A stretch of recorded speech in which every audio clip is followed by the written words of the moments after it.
Homosexuality in ancient Rome is a topic that not only fascinates but also reveals the intricate social fabric of one of history's greatest civilizations. Unlike our modern perspectives today, the Romans didn't categorise people based strictly on their sexual orientation.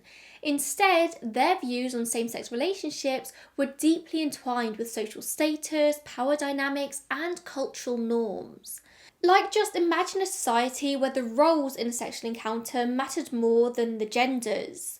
In Rome, dominance and submission played crucial roles in defining these relationships, and this allowed a variety of same-sex relationships, particularly among men, to exist within the bounds of social acceptance. A freeborn Roman male, that's somebody who was born not enslaved, in a passive role in a relationship was often stigmatised. It was seen as a reversal of expected gender roles and an affront to his masculinity and social standing.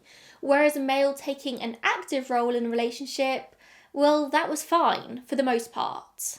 As long as you, as a man, were the dominant person in a relationship, it didn't matter whether the person you were sleeping with was male or female. And that's for the men. As often, lesbianism is often forgotten about in the research about homosexuality in ancient Rome. So there's really not much to explore when it comes to lesbians, but you bet we will explore it later in the video anyway, because you know that lesbians did exist back then as they do nowadays. Just the primary sources are pretty hard to come by. Exploring the truth about homosexuality in ancient Rome is like piecing together a really fascinating puzzle. Historians have sifted through legal texts, literary works, and artistic depictions to understand how these relationships were perceived, regulated, and expressed, how homosexuality was viewed miles away from our perceptions today.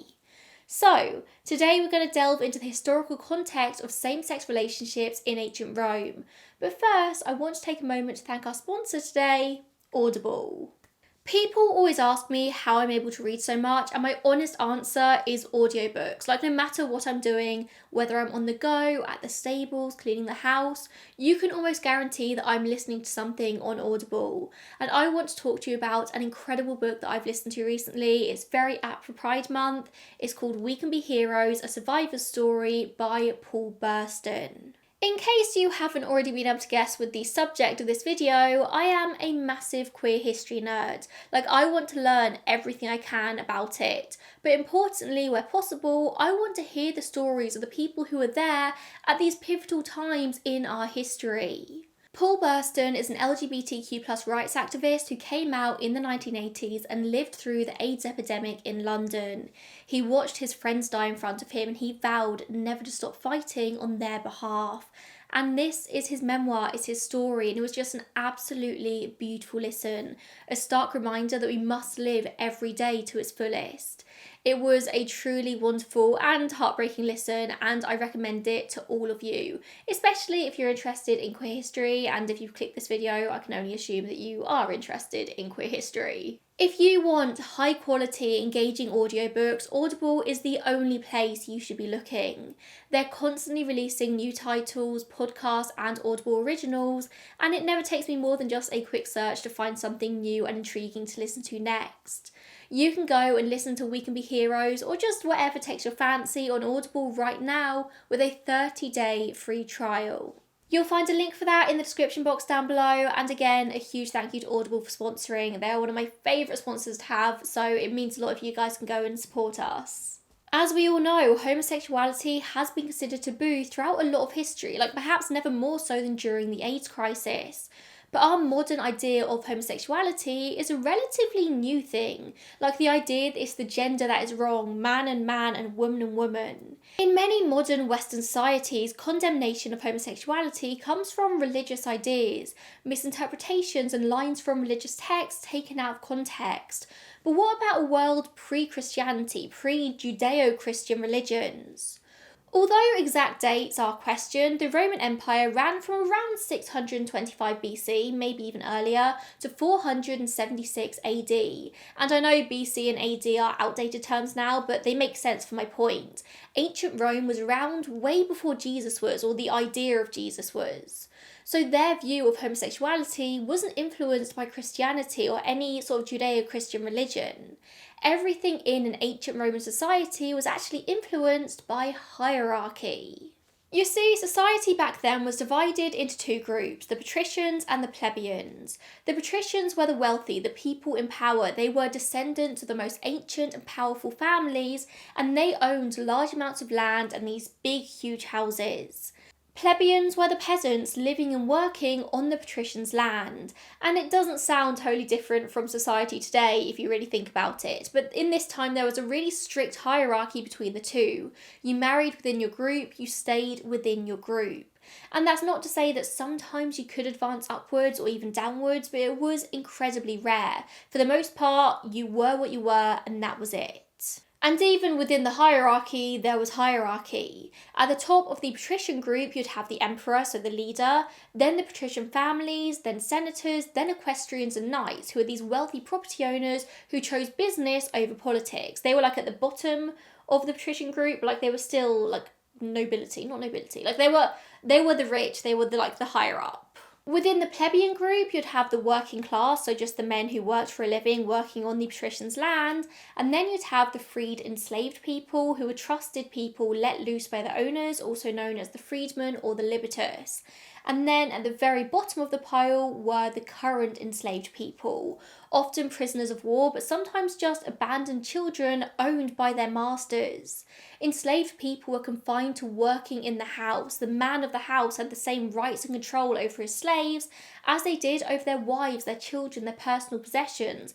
They were just a belonging for the men. Although what I found really interesting in my research, considering this is such a patriarchal society, social status was actually descended from the status of the mother. So if the mother was of high status, the child would be too. But it was incredibly rare for married couples to be of different statuses, so that didn't matter all too much. But I did find that really interesting. But I'm not really sure how that matters because shockingly, all of Roman society was based around men. So men were considered to have their own status, whilst women were defined by the social status of their fathers or their husbands. So even though the social status was descended down the matriarchal line, the woman's status was never really her own anyway because it was just the status of her husband or her father. It was confusing, but hopefully you're following my train of thought there. In general, women were just there to look after the houses and they had no independence of their own. This was a highly patriarchal society with inbuilt societal prejudices against women, whose legal and social rights were severely restricted. The female sex was considered intellectually weak and just incapable of being mentally and physically independent from males. They were barely thought of as people in their own right, which is why we'll come to find that lesbianism in ancient Rome is barely talked about, because women just weren't considered in a Roman society, let alone men acknowledging them having their own sexual wants and needs. They were just there to fulfill the sexual wants and needs of men, not their own. The hierarchy was so strict that certain groups even had predetermined ways of dressing. The emperors always wore purple togas, senators wore white with a thick purple stripe, whilst equestrians wore white with a thin purple stripe. You could literally tell just by looking at somebody where they sat in society, and there was a committee of officials called censors who determined where in the social hierarchy someone belonged, and whether or not they needed to be moved for things like sexual misconduct or breaking the law. These censors were the ones to determine, okay, yeah, you're going to go down a rank, you're going to go up a rank, yeah, you deserve to be there, you don't deserve to be there. That was literally a job that some people had. This social hierarchy was so strict. So yeah, social status was a huge thing in ancient Rome, and status was power. It played a big part in relationships. Even in the sort of lower part of society, the plebeian group, unions between freed persons, so ex-enslaved people, and current enslaved people or non-citizens was highly frowned upon. These people could hold marriage ceremonies, but they were not considered to be legal. A freed man and an enslaved woman could be in a relationship, and it would be stigmatized, but it was generally fine because the man was still in the sort of position of power. But a freed woman and an enslaved man was a huge problem because women were always socially inferior to their husbands, even in the lower social classes. Plus, if a freed woman and an enslaved man were to have a child, said child gets status from the mother, meaning they are free. And that's a big problem because that's a loss of slave supply. Yes, it all comes down to money. The Romans, they're just like us. Something I do want to point out is that in this episode, we are talking specifically about ancient Rome. We are not talking about the ancient world as a whole. In researching this, I found it hilarious just how much the ancient Romans seem to really dislike their neighbours, the Greeks. The Romans thought the Greeks were inferior to them in pretty much every single way. The Romans were huge on war, on their military. They were a great race defined by their strength, physical and economic. They knew the Greeks were probably intellectually superior, and some scholars in Rome did spend a lot of time studying Greek literature, art and philosophy, but intellect to them, it meant nothing when you compared it to strength and masculinity. The Romans perceived the Greeks as soft and feminine and weak, and the Greeks saw the Romans as corrupt. For the Romans, being masculine, being dominant were the most important things you could possibly be. Like nothing at all came above that. And they looked at the Greeks, who were really interested in their art and philosophy and literature and writing, and they saw that as embarrassing. That was feminine, that was a really soft thing to be interested in. And the Romans literally laughed at the Greeks. And I do just want to circle back around to the military thing here, because this really was arguably the most important thing in the Roman Empire. There was such a masculine honour attributed to being a soldier in the army, and this emphasis on masculinity is even shown in the gladius, the name for the sword carried by a Roman soldier. This sword was literally chosen to be a phallic symbol. It emphasised brutality of the army. It emphasised how important their masculinity was. So there we have a bit of historical context for Roman society. Like, it's really important to know the hierarchy, the roles men and women played, so we can talk about the next part, which is the social and cultural attitudes towards gayness. We're world building here, guys, and as I always say, like, context is really important. I still feel like I need to get some sort of like twinkly graphic made that I can overlay on my videos when I refer to context, like context, twinkle. Maybe I'll do that one day. I've been saying it for years and I still haven't. If you recall my episode on queer British monarchs from a few weeks ago, or maybe even months ago now, you'll remember me talking about the old-timey understanding of sex. And if you haven't watched that episode, I highly recommend you do. You can go and watch it next. But basically, I talk about how in ancient and medieval times, sexual relationships weren't necessarily viewed through the male-female lens. Trying to apply modern day terms to history isn't always possible, and our modern day understanding of homosexuality, gay, straight, bisexual, transgender, lesbian, comes along with our modern day society, and history just doesn't work like that. So whilst today, if we see someone sleeping with somebody of the same sex, we can assume that person may be homosexual in whatever form. But throughout history, the same thing wouldn't mean they would have identified as gay if they had the term for gay.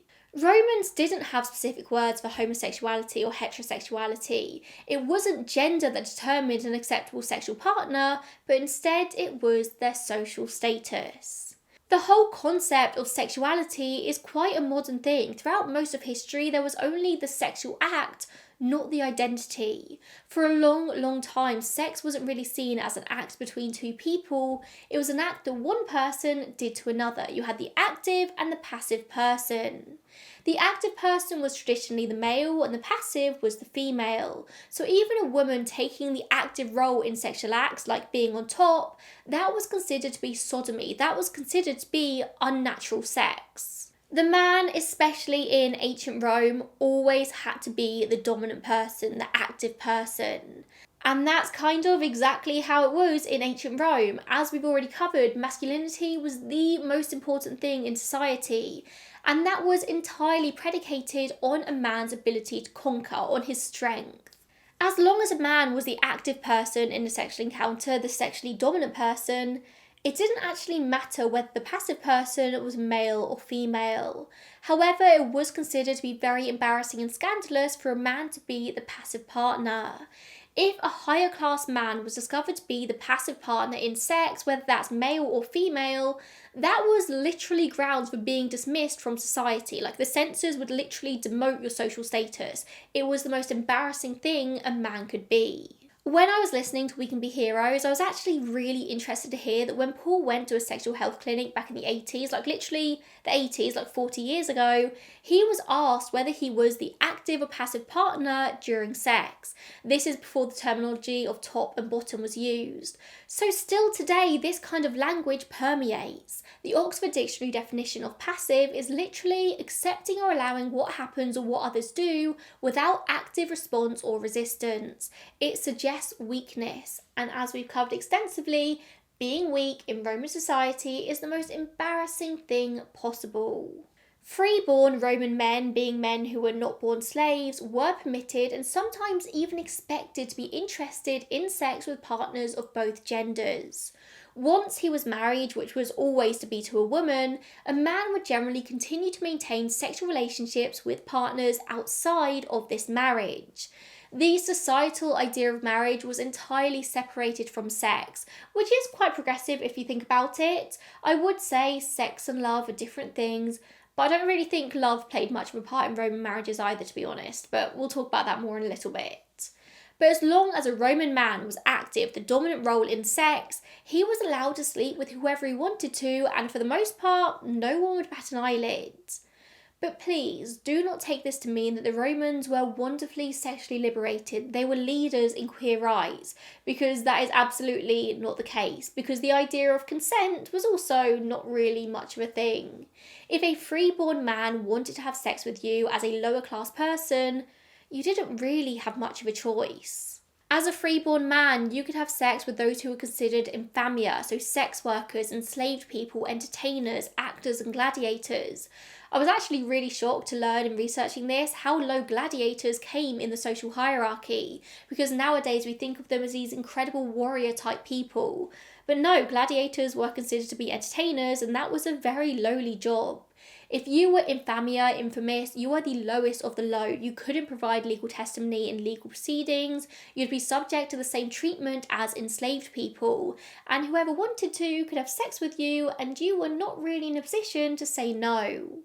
Although saying that, if you were wanting to sleep with an enslaved person, you did have to get the permission of the person's owner. That was just courtesy, apparently. And yes, a lot of the time these people were also underage, or what we'd consider to be underage today. Again, not really much of a concept in Roman times. It didn't matter if you were 12 or 22, male or female. If you were of a lower class, you were fair game for the free man. In fact, there was actually often a dynamic, probably coming from Greek culture, where it was very, very common for young boys to seek out older male lovers for mental guidance and education, and a sexual relationship often just came along with this. I want to stress that doesn't make it right, but it's just how it was at the time. These kinds of sexual encounters weren't screamed about from the rooftops, they weren't necessarily advertised, but they happened, and people knew they happened. As long as the freeborn man was the active person, like the highborn man was the active person, there was no drama. But what if this highborn man took the passive role? Well, men who assumed the passive role in intercourse were understood to have forfeited their masculinity, and therefore they would be viewed as feminine, the worst thing you could possibly be. You would be outcast from society, the censors would literally remove your titles, and you would be, for lack of a better word here, screwed. As long as you were the active role though, again, you were fine. And for lower classes to be passive, well, they couldn't get any lower. One of the most famous homosexual Roman love stories comes in the form of Emperor Hadrian and Antinous. This was considered a scandalous romance at the time, but not because they were both males. It was because Antinous was of a lower class, and this wasn't a purely sexual relationship. Hadrian actually loved him, and Antinous probably loved him back. Emperor Hadrian ruled the Roman Empire from 117 CE, so the Common Era, to 138 CE, and is often considered to be one of just 5 good emperors. He rebuilt the Pantheon, which I saw last year and is just insane, by the way, just the most incredible building I've ever seen in my entire life. Under his reign, the study of Greek classics became more acceptable. He made the beard very popular in Rome, apparently. And before him, all the emperors had been clean-shaven, but he was like, no, I'm going to make a fashion statement, I'm going to have a beard. And then everyone had beards. It was a big thing. But in general, he just changed a lot about the Roman Empire. And whereas a lot of emperors before him had scoffed at really feminine Greece, Hadrian took a particular interest in it. So when in June 123 CE, on a grand tour of the Roman Empire, he met a Greek boy called Antinous in Bithynia, which is modern-day Turkey, he became taken by him. Antinous was sent to Italy to study by Hadrian, and then just a couple of years later, Hadrian came back for him, and the two started a relationship and fell in love. Now yes, Hadrian was married to his wife Sabina, but writings from the time suggest they were never really that happy together. As was often the case, this was a marriage of convenience and politics. He got married to a woman because that's what was expected of an emperor, of any man in Rome. But there's actually no evidence to suggest that Hadrian was ever sexually attracted to any woman whatsoever. After his return to Italy, Hadrian and Antinous became inseparable. They toured together, they travelled through all of Greece and Asia, and finally, they went to Egypt. Now, it's important to note that when they met, Antinous was likely a young teen, probably like 13, 14 years old, and although we don't really know much about his background, it is likely he was of a lower class, although he wasn't enslaved, as he was clearly very educated. But now, here he is, travelling with this much older man. But again, it comes back down to power balances. Hadrian was older, he was of a higher social position, he had power over Antinous, so it was all okay, as long as it was just sexual. But by this time, Antinous was kind of on the brink of manhood, he was becoming bigger and stronger, and so the obvious status that Hadrian had over him did start to be called into question. Rumours were starting to fly, and it wasn't very good for Hadrian. When they visited Egypt in October 130 CE, they were about to embark on this river cruise along the Nile. But then, suddenly, Antinous fell into the river and drowned. He died. A death which is still considered to be somewhat of a mystery today. Like, historians debate this really often. Some think that Antinous threw himself into the river to save Hadrian's political reputation, which was being thrown into question thanks to their relationship. Sex between them, that was fine, but the fact they appeared to be in love, and the fact that Antinous was now getting older and stronger, nah, that's not cool. The fact they appeared to both respect and care for each other on the same level of power, that was scandalous. There was a lot of gossip being thrown around, and that put Hadrian's position as emperor into very shaky standing. The pair probably knew that the longer their relationship lasted, the more likely Hadrian was going to become the subject of scandal, and that's what his reign would be remembered as, rather than anything else. So the rumour is that Antinous' death was a sacrifice for his love. However, other historians believe that Hadrian was actually ill around this time, and Antinous' death may have been a different kind of sacrifice, a sacrifice to the gods in exchange for his love's health. Or it could have been an accident, who knows. But what we do know for pretty certain is that Hadrian was devastated by the death of Antinous. He ordered a new city be built at the site of his death named Antinopolis, and he deified Antinous, making him a god in Egypt. He literally made a religion or a cult in his lover's name. Antinous was worshipped by the Egyptians for his healing power, seeing as it was believed that his sacrifice cured the emperor. But I wonder how much of that was just propaganda spread after his death, like Antinous died to cure the emperor. It was not a sacrifice for love, it was just to quell the gay rumours. But the relationship between Hadrian and Antinous was always going to end in failure given the differences between the two in age, social position and responsibilities. They were never going to be able to run off happily into the sunset. But I would love to read a Madeline Miller Song of Achilles style book about their relationship, so please do tell me if such one exists. And Hadrian isn't the only Roman emperor with rumours about his sexuality. You might not know that Julius Caesar also dealt with the same. In my research, I saw Caesar referred to as bisexual by convenience, which I do feel just perfectly encapsulates the Roman view on all this, like bisexual by convenience. Gay scandal, as we would call it today, followed Caesar throughout pretty much his entire reign, but just how much of it was true? Well, we don't know, because we don't know how many of the stories about his alleged gayness just came from his enemies trying to undermine him. But for funsies, let's explore it.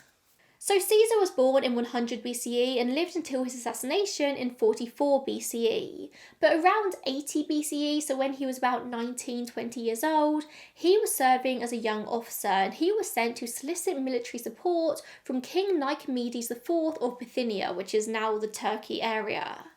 Caesar reportedly spent so long at the Bithynian court, where he was successful in getting that military support, that rumours started about him having sex with the king, and scandalously, the rumour was that Caesar took the passive role. Roman traders and merchants apparently witnessed him hanging around going into the king's bedroom. But how much of this was just rumour? Being accused of being passive was a very common insult in the Roman times. Like, if you had a problem with somebody, if you wanted to upset them, you'd call them passive. And Caesar was very well known for rubbing people up the wrong way very often. Like, people just generally didn't like him as a person. So how much of this is rumour and how much of it is true? We don't know. Cicero, who was a very strong critic of Caesar, reportedly said in court about Nicomedes and the military support, "We all know what he gave you and what you gave him in return," obviously alluding to sex. Gaius Scribonius Curio called Caesar every man's wife and every woman's husband, which was a massive insult. Even Caesar's own army made up a song with the lyrics, "Caesar conquered Gaul, but Nicomedes conquered Caesar."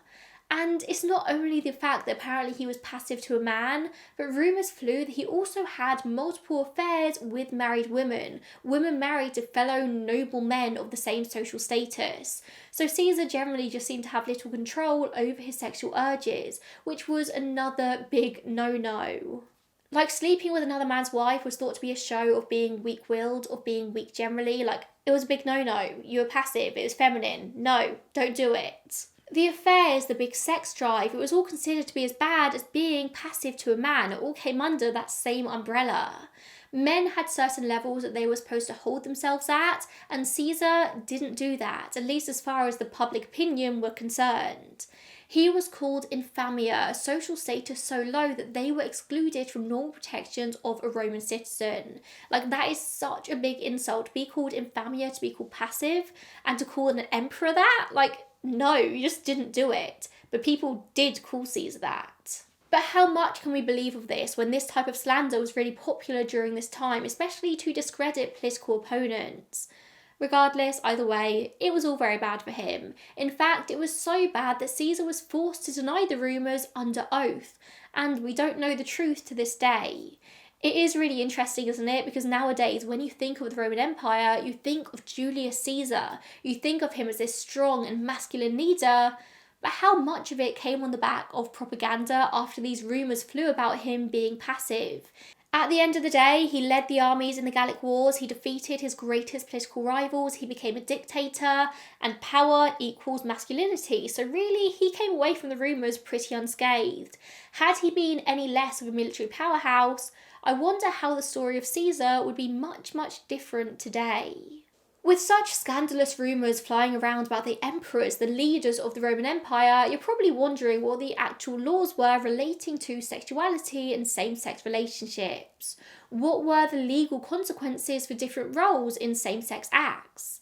And pinpointing certain laws is really difficult because the Roman Empire spanned hundreds of years. It's like referring to things that happened in the 1700s as being the same as they are now. So I'm really aware that I am sort of like generalising a whole empire into one succinct point for this video, but just stick with me. As historian John Boswell has noted, if there was a law against homosexual relations, no one in Cicero's day knew anything about it, Cicero being a Roman scholar and philosopher who wrote extensively about politics. However, there was something called the Lex Scantinia, which is mentioned in several ancient sources, but is pretty poorly documented.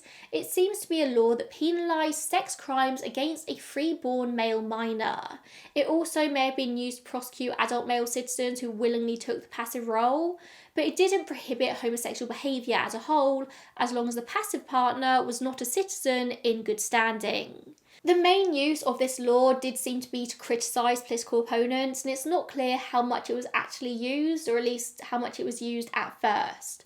But it is clear that even if the Lex Scantinia was actually used for the vast majority of the empire, it only protected youths from freeborn families in good standing. If you were a child born or sold into slavery, if you were considered an infam, if you had no social standing, you had no protection, even if you were a child, it didn't matter. Like, people could use you as they wished. As I mentioned earlier, high-standing citizens could have sex with an enslaved minor quite easily, as long as they got the permission of the enslaver. And even then they didn't have to do that, it was just considered good manners to do that. And we've already covered what would happen to high-standing citizens who were found to take passive roles in these sexual encounters. They were stripped from their positions in society. Anyway, it wasn't until Domitian came into power and brought in a strict programme of judicial reform that the law actually really started to be used. During his reign, he really cracked down on public morals, including sexual offences such as adultery and illicit sex. Several men, senators and equestrians all ended up being condemned under Lex Cantinia with Domitian in power, but then when his rule ended, it sort of just changed very much depending on who was emperor at the time. Now, I am aware that we have focused a lot on men in this episode, and when I first started planning this video, I was like, I'm going to talk about lesbians. No one ever talks about the Roman lesbians. But as I quickly came to realise, it's because no one has ever talked about the Roman lesbians. There's just not really any primary sources to pull from when thinking about Roman lesbians, so we just don't really know what the deal was with them. I mean, historically, there are just fewer mentions generally of lesbianism than male homosexuality, and it's not because lesbians didn't exist, but because history has always been centred on men. Even gay men get mentioned more than lesbians and women in general.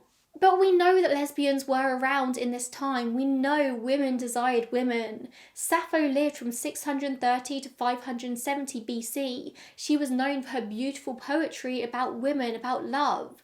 The word lesbian itself refers to Sappho from the name of the island that she lived on, Lesbos. The word sapphic, referring to sexual attraction between women, is derived from her name, Sappho.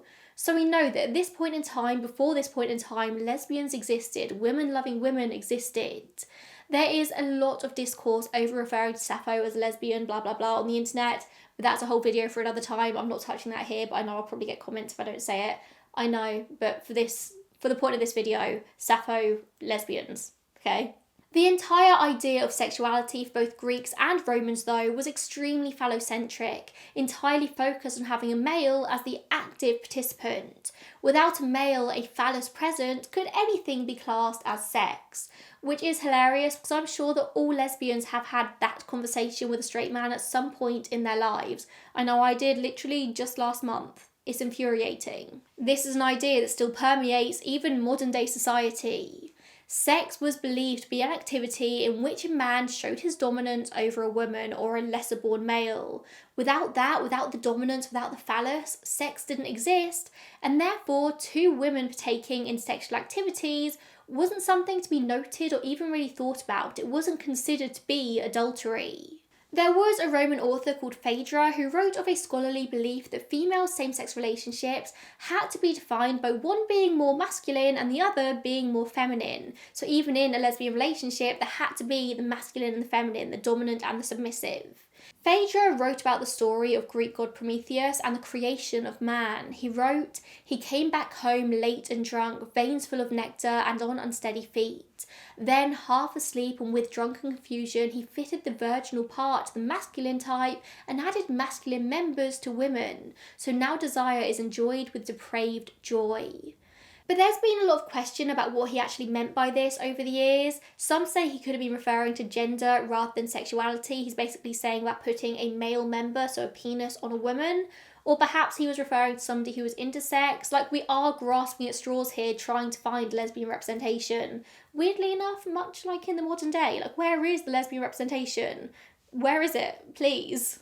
Anyway, the main role of a woman in ancient Rome was to marry a man and produce children. Women had no independence, they had no power, they were entirely defined by their relationships to men. Outside of reproduction, men would have paid little attention to them and their roles in society. There was another Roman philosopher called Seneca the Younger who wrote about women who rejected their womanly nature and have become men in bodily function. He wrote, "And they even match the men in their passions, although they were created to feel love passively, may the gods and goddesses confound them. They devise the most impossible varieties of unchastity, and in the company of men they play the part of men." Some people say that this may have been referring to lesbians, but to me it reads like this is a woman taking on the active role in sex with a man. Like anything that deviated from the strict gender roles put in place was seen as perversion. Like even a man going down on a woman, that was seen as him being passive because it was for the woman's pleasure, not for his. Like it was so strict about what was okay and what wasn't okay. So yeah, like lesbians are referenced maybe on occasion in primary Roman sources, but we are very much clutching at straws here. There is so little to pull from. We really don't know where the Romans stood on lesbianism. But I think we can deduce that lesbian love would have been unacceptable because it usurped the role of men. It directly attacked the highly patriarchal social structure of Rome. There is no doubt that lesbians existed, but it was probably just deemed generally not important enough to write about, to record. And this has just given me a really good video idea for future, like talking about lesbian erasure throughout history and still in the modern day. Just please, I'm begging TV producers, TV shows to stop killing lesbians on TV. But maybe that'll be a video for my second channel one day. We'll see. That's a good idea though. But anyway, attitude towards homosexuality changed over time. And as I said, we are spanning a topic over centuries here. For the most part, in ancient Rome, homosexuality was accepted as long as it stayed within the bounds of social status. But it was mostly sex. The idea of a gay relationship, as we would know it today, was much rarer. You married a woman, you procreated, you helped build the Roman Empire. Marriage itself in those days had very little to do with love or romance. It was simply to help strengthen families, political relationships. It was for the transmission of property. Marriage itself was viewed very, very differently than it is today. That is just how it was. Man and woman got married. It was just this contract between two families. It wasn't even between the two people. It was between two families. Extracurricular activities outside the marriage were almost expected. Like if you wanted sex with a man, you didn't have to sneak around, you just had to go to a lower class and find one. Did people fall in love? Absolutely, that happened. Look at Hadrian and Antinous. But again, as long as the relationship fell within the correct bounds, it was generally fine. It was very normal for a younger male to have an older male figure to idolise and to learn from. And then Christianity appeared, homosexuality became criminalised, and Justinian I declared it contrary to nature, thus beginning the religion versus homosexuality fight that we're still fighting today. People love to argue that homosexuality has always been wrong, that it goes against nature, but the Romans were a great example that hasn't always been the case. It was seen as perfectly normal. Male-female relationships were seen as strengtheners for the empire, for the means of producing legitimate heirs. Sex was just sex. While ancient Rome did have a complex but somewhat accepting view of certain homosexual behaviours, later Western societies, influenced by Judeo-Christian moral framework, became much more prohibitive. And it's actually really interesting because as I was listening to Paul Burston's We Can Be Heroes, the audiobook, and researching this video side by side at the same time, there were so many links that could be made between the two. The religious prohibitions that came about towards the end of the Roman Empire and the resulting stigmatization have carried through the centuries, which eventually influenced societal reactions to the AIDS crisis. Both ancient Rome and the 1980s AIDS crisis demonstrate how societal structures and norms influence the perception of homosexuality. In Rome, it was all about power dynamics and social roles. In the 1980s, it was about moral panic and public health. In Rome, homosexuality was okay as long as it was with somebody of lower social standing, as long as you were the dominant, active person in the relationship. The embarrassing thing wasn't in the relationship itself, the embarrassment was to be seen as feminine. And this could again be a whole other episode to get into, but the treatment of masculine versus feminine gay men still encapsulates this. Not just by the straight communities, even within the gay communities itself. A study from just last year, so 2023, from the University of Sydney, found that both gay men and heterosexual men discriminate against feminine gay men. Masculine presentation, even if you were out and proud and gay, was enough to elicit preferential treatment in the workplace.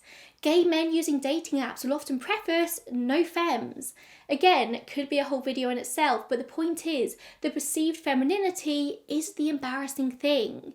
It was in Roman times, and it still is today. Femininity equals bad. And that's what it all comes down to in the end. And that is a really big topic that I've tried to encapsulate into one video. A huge thank you if you watched this. I really enjoyed researching this, so I hope you enjoyed watching it. A huge thank you to Audible for sponsoring today. If you want to check out We Can Be Heroes, then it will be in the top line of the description box down below. You can get a 30-day free trial. I highly recommend you do it. I love Audible so much. Thanks for tuning in today, and I'll see you in the next one. Bye guys.